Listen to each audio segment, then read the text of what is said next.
Two teams that we know that should have the cap room to sign a max free agent this summer are right down the coast in L.A., Lakers and Clippers. One man who's been connected to both the teams is Doc Rivers, rebuffing Lakers coaching rumors, saying he's going nowhere. Max, what impact will Doc Rivers have on L.A. this offseason?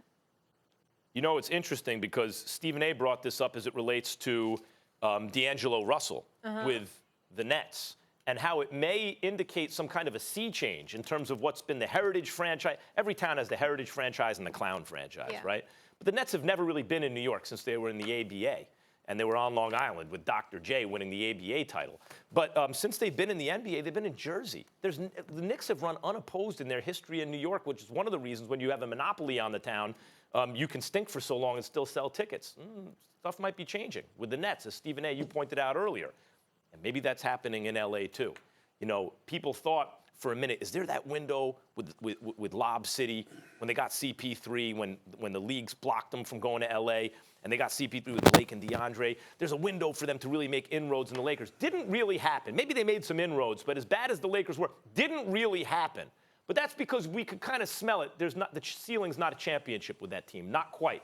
But Stephen A., now that they have Jerry West, and now that they're playing this way before they even have players, this could indicate a sea change in the culture of Los Angeles sports.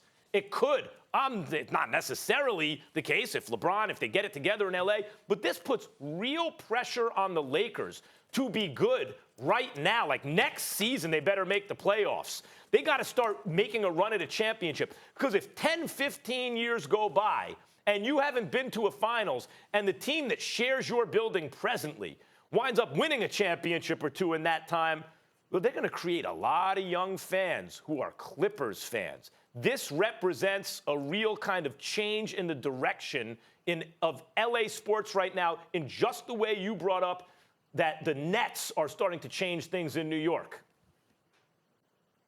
Well, first of all, there's a couple of things that need to be thrown out here. First of all, as I reported months ago, Doc Rivers had an out in his contract after the season.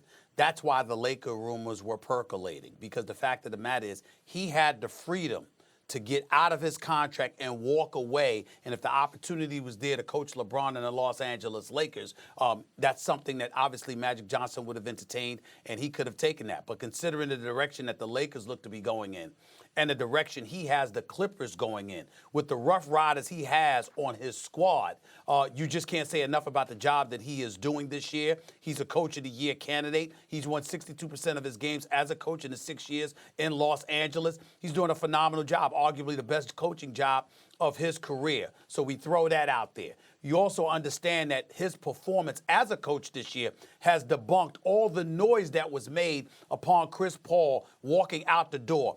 Rightly or wrongly, true or not, when Chris Paul walked out the door, it was perceived and interpreted as it being a problem with Austin Rivers at one time, his teammate now in Houston, and of course Doc Rivers. So much so that Chris Paul was willing to walk away from $200 million to go to Houston for less. So when you look at it from that perspective, like I said, true or not, that was the perception. So that was something that was perceived as potentially hurting Doc Rivers. So what does Doc Rivers do? He comes out here and he coaches his tail off, reminding everyone he too is a championship coach. He too is highly respected. You talk about Greg Popovich, but when you talk about anybody else, Doc Rivers has to be right there in that conversation as one of the elite coaches in basketball. And if you are a free agent, and Patrick Beverley was just on with Scott Van Pelt the other night, raving about Doc Rivers and the culture that he has in L.A.,